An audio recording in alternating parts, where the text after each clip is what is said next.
hajat dari panjenengan semua terkabul. Kita jadikan amal soleh ini sebagai wasilah terkabulnya segala harapan-harapan kita. Selawat beriring salam mudah-mudahan tetap terlimpahkan kepada baginda Nabi Muhammad SAW, Nabi yang telah rela mencurahkan segala potensi yang ada, rela berkeringat bahkan mencucurkan darah demi umatnya semua agar kita ini bisa merasakan cahaya keimanan, merasakan indahnya beragama Islam ini. Dan yang paling utama adalah mudah-mudahan telah kita mendapatkan syafaat dari beliau. Para bapak hadirin yang dimuliakan Allah Subhanahu wa taala, kita lanjutkan kajian yang sebenarnya saya ambil dari bab iman di himpunan putusan takdir. Kita mulai pelan-pelan, kita bedah atau kita baca bagian per bagian, kata demi kata, apa sebenarnya yang tertulis di sana. Bismillahirrahmanirrahim.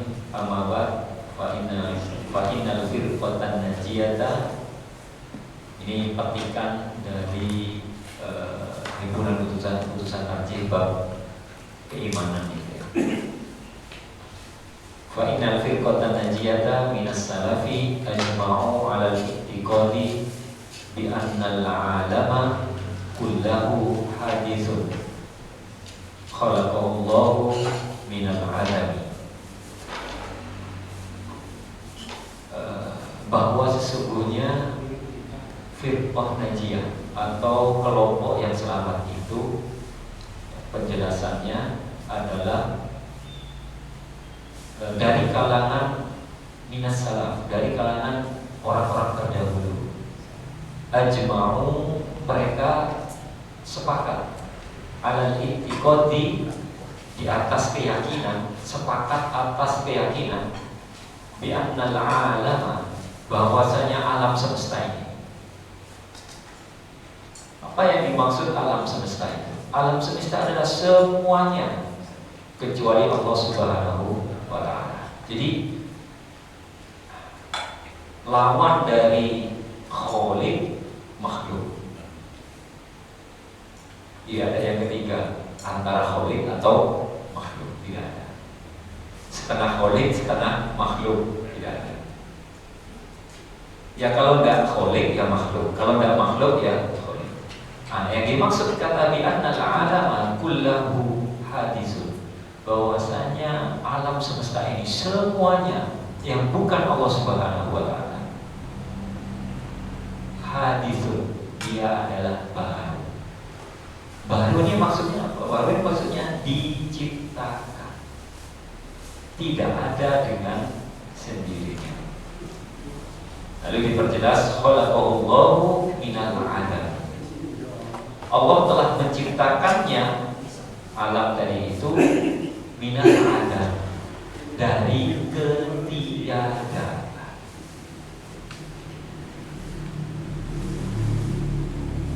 Ya, ini bagian-bagian awal di hadis itu. Saya lanjutkan huwa dan dia, ya, ay alam, diberi penjelasan, yaitu al-alam, ay al-alam, bahwa alam itu qabilun bimana, alam itu menerima kefanaan, mengalami kefanaan. Apa fana itu? Punah, lenyap. Karena alam ini, ya, antonim, lawan dari khaliq, dari Allah Subhanahu wa ta'ala. Berarti kalau alam ini fana, maka Allah kekal atau baqo. Begitu logikanya. Lalu wa'ala anna an-nadhra qaumi, bahwasanya an-nadhar atau an-nadhar ini sebuah epistem kalau kata bahasa ilmu itu. Ini sebuah cara untuk mengenal Allah Subhanahu wa Ta'ala. Di pertemuan yang lalu saya menyebutkan ada 3 ya. Sepanjang perkembangan zaman ini, mulai dari orang terdahulu sampai sekarang, tidak mungkin lepas dari 3 ini caranya itu. Dan antara satu dengan yang lain jangan saling mempermasalahkan. Kenapa demikian? Ya mau cara, maksud cara ini cuma satu. Dan ini saya kemarin sampaikan juga ketika kita sedikit mengurai kalimat la ilaha illallah, bahwa di sana ada khobar yang mahdhuf, yang terbuang. Nah, salah satu di sini ini yang dipakai oleh Muhammadiyah. Wa'ala an-nadhar. Nadhar itu pengamatan, pemikiran. Ro'a melihat dengan mata. Kalau nadhar melihat dengan pikiran. Itu bedanya. Ada yang pertama itu nadhar, salah satu cara mengetahui atau mengenal Allah Subhanahu wa Ta'ala. Yang kedua fitrah. Penjelasannya nanti akan lebih diurai di belakang. Yang ketiga dengan irfan. Irfan itu dengan melalui proses tazkiyatun nufus atau penyucian jiwa. Rupanya yang dipakai ini menurut HBT. Ini dipakai nadhar. Wala an-nadhara fil kauni, bahwasanya melakukan pengamatan, mengamati fil kauni akan ciptaan Allah Subhanahu wa Ta'ala ini, lima'rifatillahi wajibun syar'an. Tujuannya untuk mengenal lima'rifatillah, untuk mengenal Allah Subhanahu wa Ta'ala. Wajibun syar'an, wajib menurut syariat. Jadi kalau ada pertanyaan waktu di pertemuan pertama itu, kalau tidak salah, lebih dulu mana Ustaz? Iman dulu atau ilmu dulu ya? Kalau di sini terjawab ya. Gimana caranya kita iman itu tanpa adanya ilmu? Nah, nadhar ini bagian dari ilmu tadi itu. Bagaimana kita mengenal Allah Subhanahu wa Ta'ala lalu beriman? Kan prosesnya ini kalau ingin meyakini sesuatu kan kita harus kenal dulu dengan sesuatu itu. Itu sudah konsekuensi logisnya begitu. Bagaimana kita bisa beriman, meyakini dengan keyakinan yang sebenar-benarnya tanpa kenal dengan sesuatu yang kita ingin imani atau yakini itu. Ya. Nah, di sini nadhar itu hukumnya wajib menurut syariat. Gitu. Jadi persaksian kita, asyhadu an la ilaha illallah wa asyhadu anna Muhammadar Rasulullah, itu bukan jelas kalau di sini, bukan hanya lewat sekedar lisan kita saja, tetapi itu merupakan ekspresi yang lahir dari keyakinan dalam hati kita. Bagaimana keyakinan itu datang? Ya tentunya dengan melakukan pengamatan itu tadi. Berarti dimulainya dari akal, yang di situ tempat tersimpannya ilmu.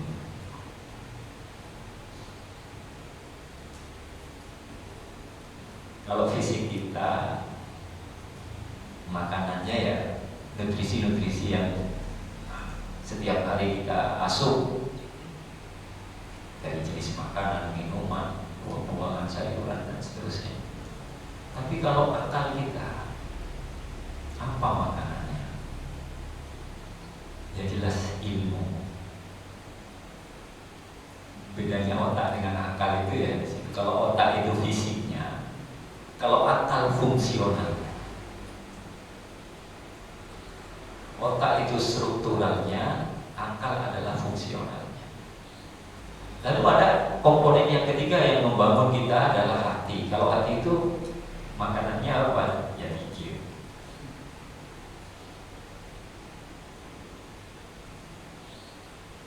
Tume mention and to remember katanya yang kan dikir itu. Menyebut-nyebut dan mengingat. Ya. Tentunya menyebut-nyebut dan mengingat-ingat ini kan tentunya setelah yakin gitu. Bagaimana saya menyebut? Oke, yakin saja belum. Tinggal sedikit saya lanjutkan. Waha nahnu nashra'u fi bayani usulil aqaidi as-sahihati. Dan demikianlah ya, kita mulai menerangkan ya, pokok-pokok kepercayaan yang benar. Itu petikan dari himpunan putusan kaji. Nah, apa yang kita bahas hari ini? Yang kita bahas adalah bagian kalimat wa'ala an-nadhra bil qawli li ma'rifatillahi wajibun syar'an. Bahwasanya nadhar melakukan pengamatan fil qaul terhadap ciptaan Allah Subhanahu wa taala ini semuanya tujuannya li ma'rifatillah, untuk mengenal Allah Subhanahu wa taala. Wajibun syar'an, dia adalah kewajiban menurut syariat. Jadi nazar itu kalau di penjelasannya ditegaskan bahwa memperdalam pengetahuan tentang alam semesta untuk mendapatkan pengertian tentang Allah adalah wajib menurut ajaran. Makanya sejak dulu Kiai Haji Ahmad Dahlan itu tidak pernah menghalangi seseorang untuk belajar agama. Jadilah dokter, kalau sudah jadi dokter kembalilah ke Muhammadiyah. Jadilah insinyur, kalau sudah jadi insinyur kembalilah ke Muhammadiyah. Artinya pendiri Muhammadiyah itu menginginkan bahwa setiap yang bergabung di Muhammadiyah ini punya kemampuan yang dengan kemampuan itu bisa mengantarkan dia lebih dekat, lebih kenal kepada Allah Subhanahu wa taala. Tentunya ini agak berbeda dengan paradigma yang muncul di barat. Orang barat semakin pintar akan semakin ateis, betul. Betul sekali. Ada yang baru-baru saja meninggal, namanya Stephen Hawking. Mungkin bapak-bapak di sini ada yang tahu. Karena saking melihatnya alam ini dengan begitu teratur, dia tidak menemukan peraturan sedikit pun di dalam.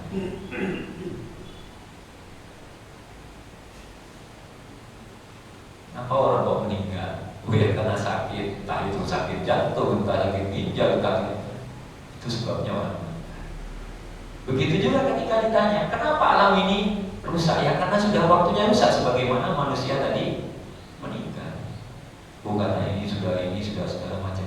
Karena pengetahuannya tadi itu yang saking dari itu kan hubungannya dengan kausalitas, dengan sebab akibat. Kenapa terjadi siang malam? Oh, karena rotasi bumi di porosnya. Kenapa kok terjadi pergantian musim? Oh, karena bumi berevolusi mengelilingi matahari dan seterusnya. Itu makanya di pendidikan kita ya, tidak boleh dipisah lagi itu, Pak.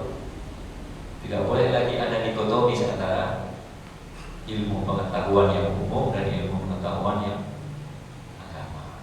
Karena semuanya ilmu itu ya satu, datangnya dari Allah Subhanahu wa taala. Bagi kita ya, seharusnya semakin kita mengkaji tentang alam semesta ini, semakin mengantarkan kita lebih kenal, lebih dekat kepada siapa yang menciptakan,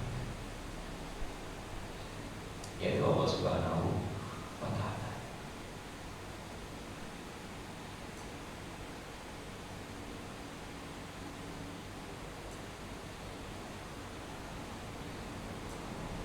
Nah, nazar ini menjadi sarana bagi seorang hamba untuk mengenal Allah Subhanahu wa Ta'ala.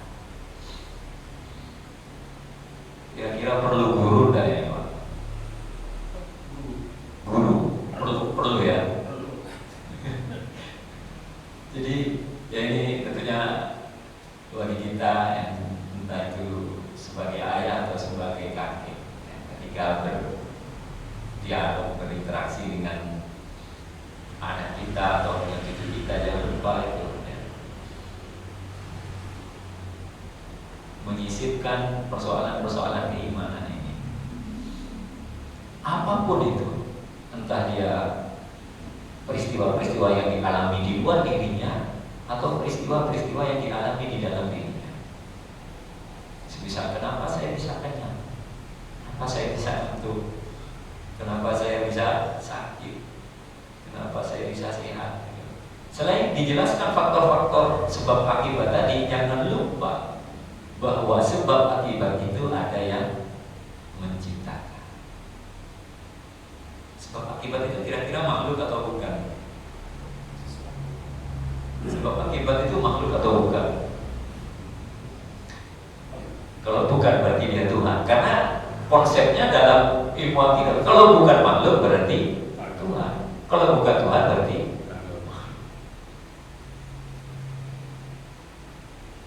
saking dari terjebaknya kita kepada hukum kausalitas tadi, hukum alam itu.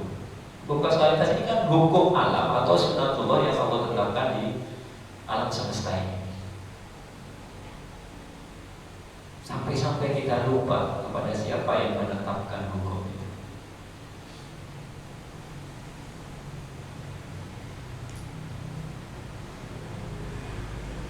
Ya. Nah, dalam nador ini anggaplah hari ini kita artikan belajar. Itu juga diperlukan niat. Karena tanpa niat, jadi saya belajar ini dalam rangka untuk mengenal Allah Subhanahu wa Ta'ala. Itu hampir jarang ditemui itu di sekolah-sekolah hari ini. Guru yang atau pendidik yang mengingatkan tentang itu. Sehingga jangan disalahkan kalau hari ini kita semuanya menjadi paham materialis. Sekolah supaya pintar, supaya nilainya tinggi. Kalau sudah tinggi, gampang dapat pekerjaan, berkaya. Semuanya berbasis kepada materi. Makanya jangan heran kalau menjadi pejabat akhirnya yang penting kaya. Karena apa? Paham ini? Anut adalah paham-paham materialis. Paham-paham yang muncul dari barat. Dan kita menerimanya begitu saja tanpa adanya kritik sedikit pun.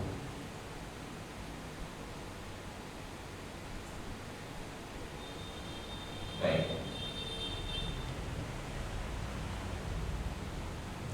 Nah, akidah itu kalau kita ambil dari kata akoda, itu kan berarti ikatan, keyakinan. Atau kalau kita sebut dia sebagai ilmu tauhid dari wahada, berarti menyatukan. Keyakinan yang sudah tidak ada lagi sedikit pun keraguan-raguan. Itulah yang disebut dengan keimanan.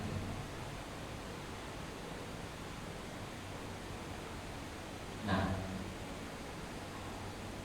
meskipun nanti di belakang ada pembahasan yang berbeda antara iman dengan yakin, itu berbeda. Karena Al-Quran sendiri menyebutkan wabil akhirati hum yuqinun. Khusus untuk akhirat tidak yuqinun lagi, tapi yuqinun. Padahal di awal tadi di awal ayat itu disebutkan alladzina yuqinuna bima unzila ilaika dan seterusnya. Baik.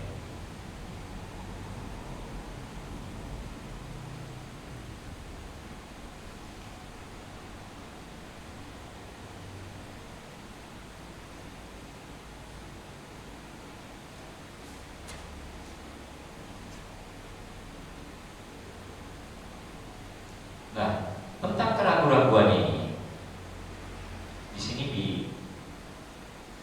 disebutkan ada dalam hadis An Abi Muhammadil Hasani bin Ali ni Abi Thalib, dari Abu Muhammad Al Hasan bin Ali bin Abi Thalib, cucu Rasulullah SAW. Qala hafidtu min Rasulillah SAW. Aku telah hafal dari Rasulullah SAW. Da' ma yuribuka ila ma la yuribuka. Tinggalkanlah apa-apa yang meragukanmu kepada atau menuju kepada apa-apa yang tidak meragukan.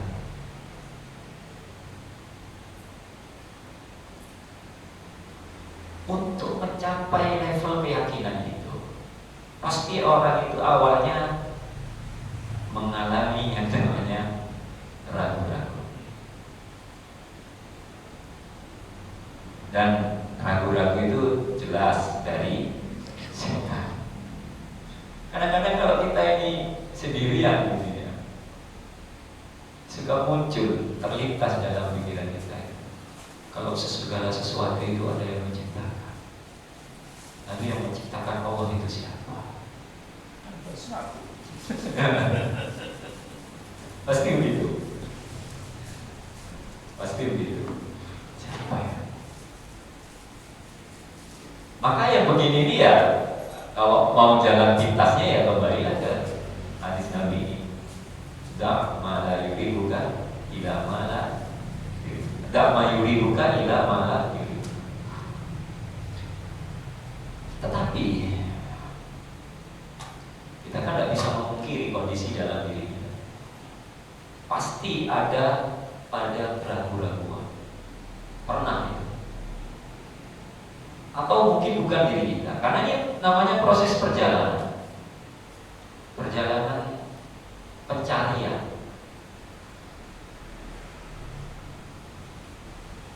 Terlebih kita menganut paham tadi itu atau pasti muncul keraguan-keraguan.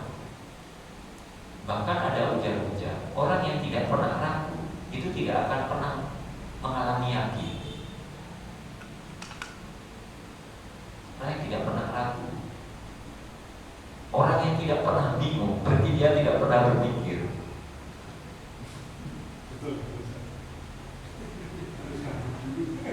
Atau ini kan berpikir, ini kan melihat dengan cara berpikir. Terus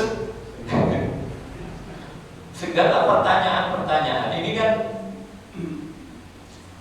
ya saya tidak tahu saya bawa atau saya masih simpan atau tidak. Saya cuplikan nanti di kalamnya Imam Abu Hanifah. Namanya Abu Hanifah. Namanya Abu Hanifah. Sama. Terkadang ya, ini problem anak-anak yang dialami anak-anak Gen Z sekarang ini. Karena yang diasuh setiap hari itu kan tidak hanya informasi dari ustadznya, dari gurunya, kadang-kadang dari medsos. Di medsos banyak pertebaran tentang persoalan-persoalan yang berkaitan dengan ateis.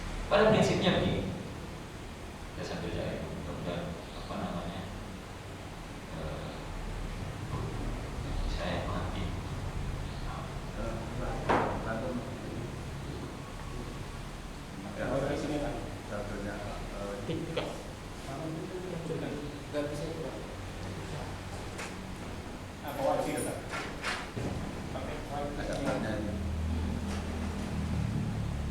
Itu di medsos-medsos itu bertebar. Jadi pada prinsipnya orang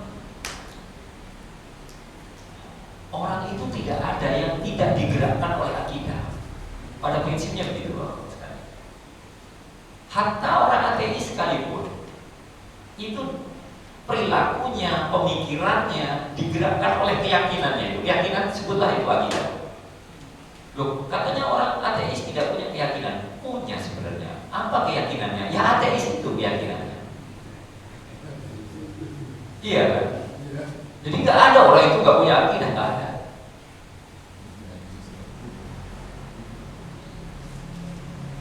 Nah,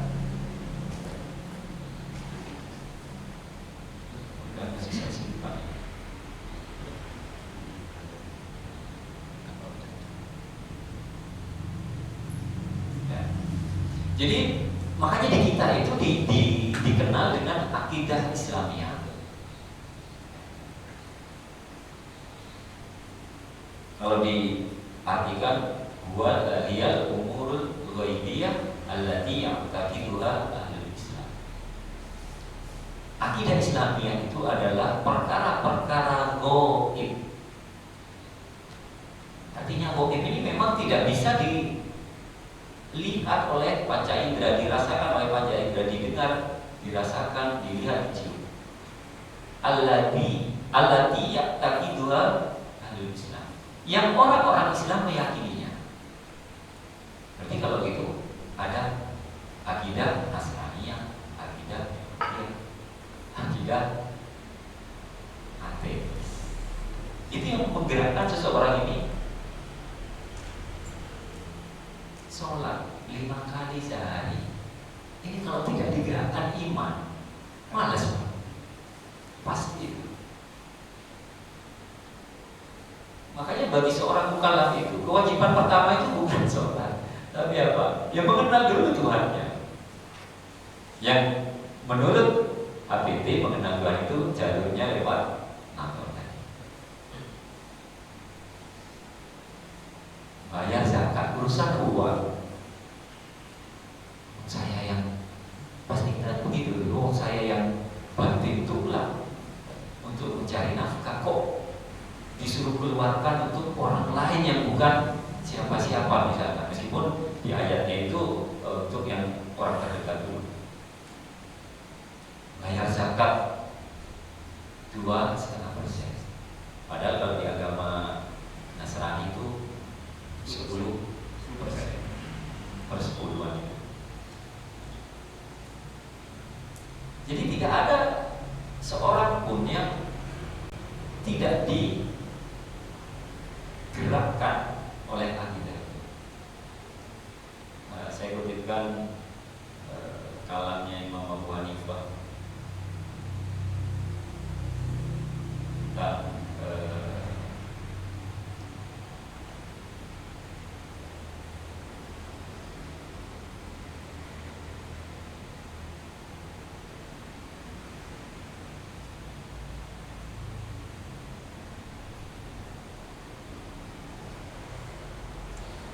jadi seorang ateis itu datang kepada Imam Abu Hanifah. Dia bertanya, wahai Abu Hanifah, apa pendapatmu tentang Allah Subhanahu? Jadi suila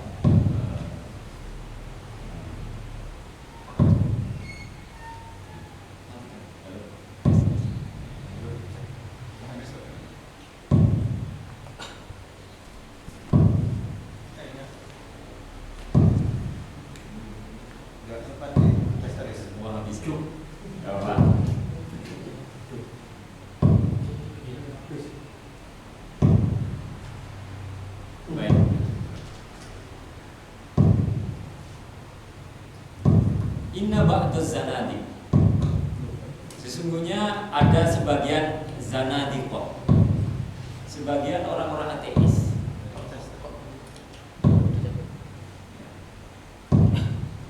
Sa'aluhu an wujudil bari ta'ala. Orang ateis ini, seorang ateis ini bertanya kepada Imam Abu Hanifah tentang eksistensi Tuhan. Bertanya kepada Imam Abu Hanifah tentang eksistensi Tuhan. Faqala lahu. Lalu Imam Abu Hanifah berkata, menjawab pertanyaan orang-orang ateis. Ini kalau kita refleksikan ke kehidupan hari ini biasanya banyak guru yang kurang sabar mendapatkan pertanyaan-pertanyaan model semacam ini. Seperti ketika saya di kelas itu, anak-anak SMP sekarang pintar-pintar. Pertanyaannya bayangkan begini, Ustaz, kan kalau hari kiamat itu semuanya hancur, semuanya dibinasakan oleh Allah SWT. Apakah surga dan neraka itu hancur? Kan semuanya di situ. Jadi kalau tidak sabar menghadapi pertanyaan-pertanyaan macam ini, kita mungkin ya memang ada dua model. Kalau Imam Malik diusir diusir dari majelisnya, tapi Imam Abu Hanifah tidak. Beliau justru mengajak diskusi, jawab dengan pertanyaan-pertanyaan yang nazar tadi. Pertanyaan menjawab dengan model-model mengajak berpikir. Da'uni fa inni mufakkir fi amri qad akhbartu an akhbartaan. Sebentar, saya sedang berpikir tentang kabar tadi. Disebutkan bahwa ada sebuah kapal di lautan yang kapal itu punya banyak muatan. Di dalamnya itu banyak sekali barang-barang dagangan, barang-barang berharga, kata Imam Ghazali. Tapi tidak ada satupun barang yang ada di dalam kapal itu yang hilang. Padahal kapal itu tidak ada yang mengemudikan. Kapal itu sandar sendiri, berlabuh sendiri, berangkat sendiri, tidak ada yang mengemudikan. Menerobos badai lalu selamat, sama sekali tidak ada yang rusak, barang-barangnya aman semuanya.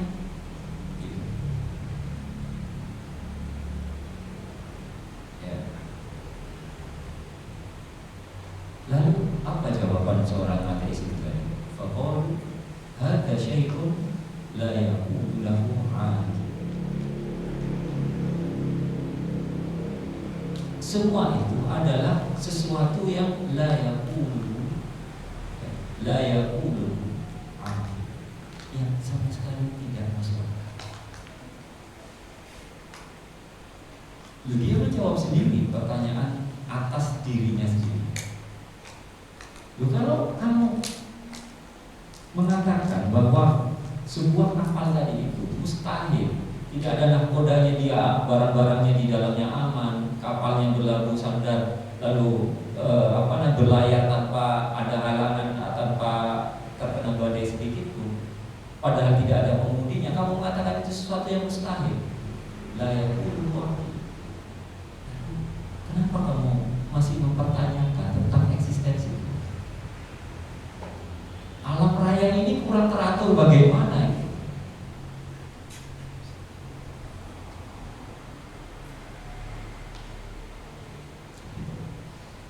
Nah itu jawaban dari, jadi justru orang-orang ateis itu sebenarnya sudah setengah langkah, tinggal setengah lagi untuk ilah. Kan sudah la ilaha sebenarnya orang ateis, tinggal ilah. Nah kalau baru la ilaha lalu diusir, mungkin selamanya dia akan la ilaha terus. Nah ini tentunya refleksinya terhadap diri kita pribadi, Bapak-Bapak sekalian, bahwasanya terkait persoalan ketuhanan ini sangat fundamental, sangat mendasar sekali.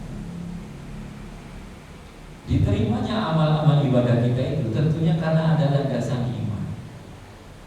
Hampir semua perintah-perintah, perintah sholat, perintah zakat, perintah puasa, pasti didahului dengan panggilan ya ayyuhalladzina amanu. Pasti diseru dengan panggilan-panggilan keimanan. Orang yang sudah beriman, aman di situ beriman. Orang yang sudah ada.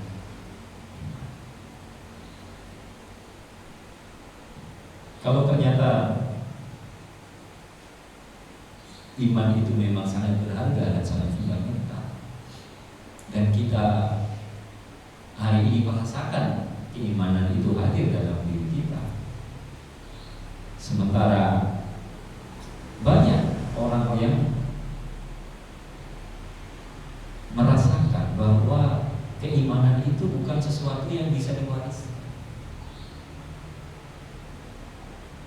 Oleh karena itu sudah layaklah, sudah sepantasnya lah kita ini bersyukur kepada Allah SWT, karena sudah diberikannya sebuah anugerah yang sangat besar, yaitu bisa beriman lalu memeluk agama Islam.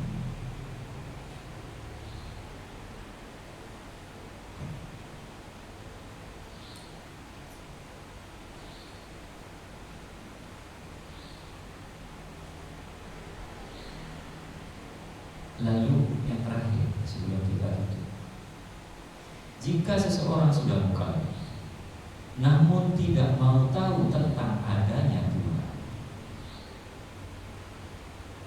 ia juga acuh terhadap alam ciptaannya, artinya tidak mau nazar lagi, sehingga tidak mendorong dirinya melakukan proses berpikir yang dapat mengantarkan kepada pengakuan mutlak adanya Tuhan, maka orang tersebut dianggap kafir. Jadi pembahasan kafir ini ada di ilmu akidah. Ilmu fikih hanya mengenal 5 hukum, 7 maksimal. Ada yang menambahkan 2, wajib, lawannya haram, mubah, makruh, haramnya lawannya sunnah. Lalu yang di tengah-tengahnya mubah. 5. Tidak pernah ada hukum kafir di ilmu fikih, tapi di akidah, karena memang ranahnya pembahasan iman kafir itu di pembahasan akidah. Yang 2 lagi di fikih apa? Sah dan batal. Ini terkait akal. Ada yang menambahkan? Jadi di sini jelas, saya ulangi lagi kalimatnya. Jika seorang sudah mukallaf, ini kafir tidak ada yang anak-anak, karena apa? Anak-anak itu jelas belum, namun tidak mau tahu tentang adanya Tuhan. Dia nggak ngaji, ada tanya. Ia juga acuh terhadap alam ciptaannya Allah Subhanahu Wa Taala, sehingga tidak mendorong dirinya untuk melakukan proses berpikir yang dapat mengantarkan kepada pengakuan mutlak adanya Tuhan, maka orang tersebut dianggap kafir.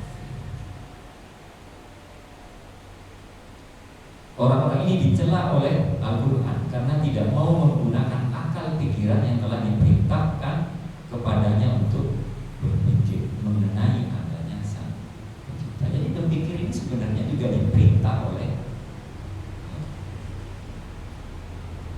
di surah Al-Wasiyah.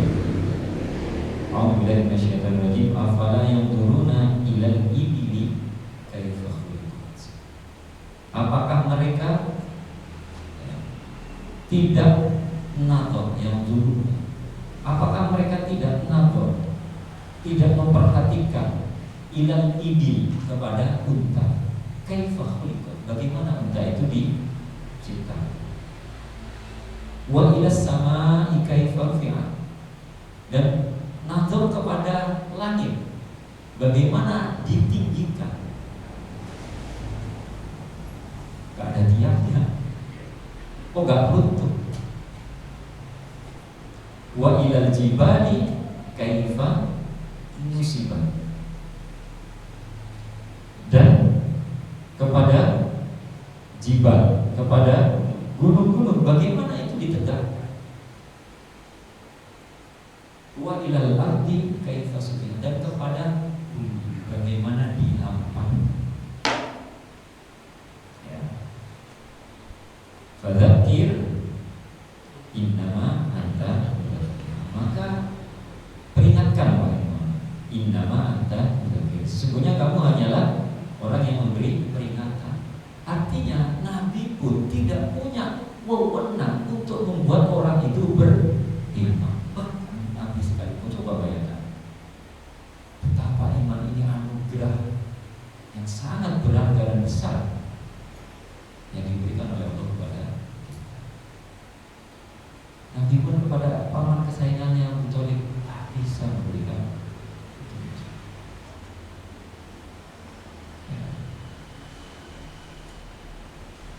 Lasta alaihim bimusaytirin illa man tawalla wa kafar. Kamu bukanlah orang yang berkuasa atas mereka, tetapi orang yang berpaling dan kafir. Fayu'adzibullahu adzabal akbar, maka Allah akan mengazabnya dengan azab yang besar pada orang kafir.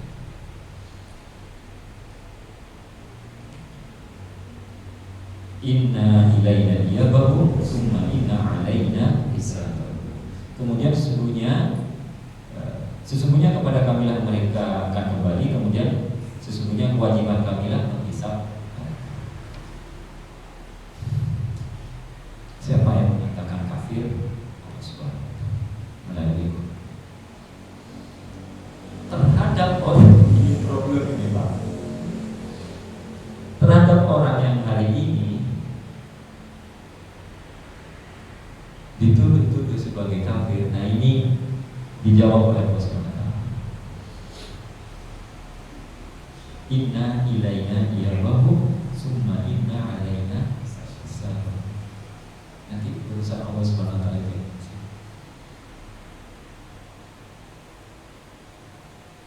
Jadi jelas kalau kayak Abu Jahal, Abu Lahab yang disebut adalah Al-Quran, karena sudah dinas, yang belum dinas ini tolong agak berhati-hati, karena seakan-akan nanti kita mengambil wilayah hak Allah Subhanahu wa taala untuk, bahkan kita terhadap kelompok-kelompok yang hari ini yang misalkan pembahasan akidah ini pasti nanti di ujungnya akan membahas soal firqah,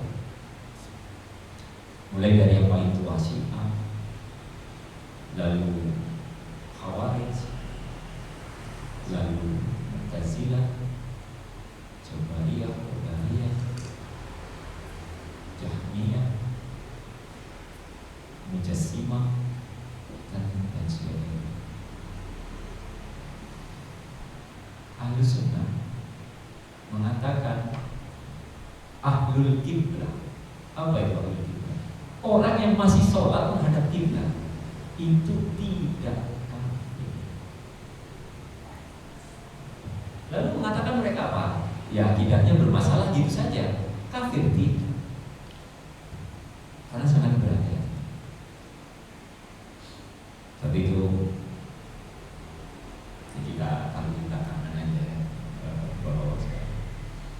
Nah, dengan demikian ini barangkali sudah mau bisa ya, kita bisa menyimpulkan bahwa HBT itu menggunakan nazar sebagai sarana untuk ma'rifatullah, untuk mengenal Allah Subhanahu wa taala. Dan nazar itu dianggap sebagai sarana yang wajib oleh syariat dan bukan wajib menurut akal. Ini yang perlu dikasih tahu. Siapa yang mewajibkan kita itu nazar? Ya saya, bukan?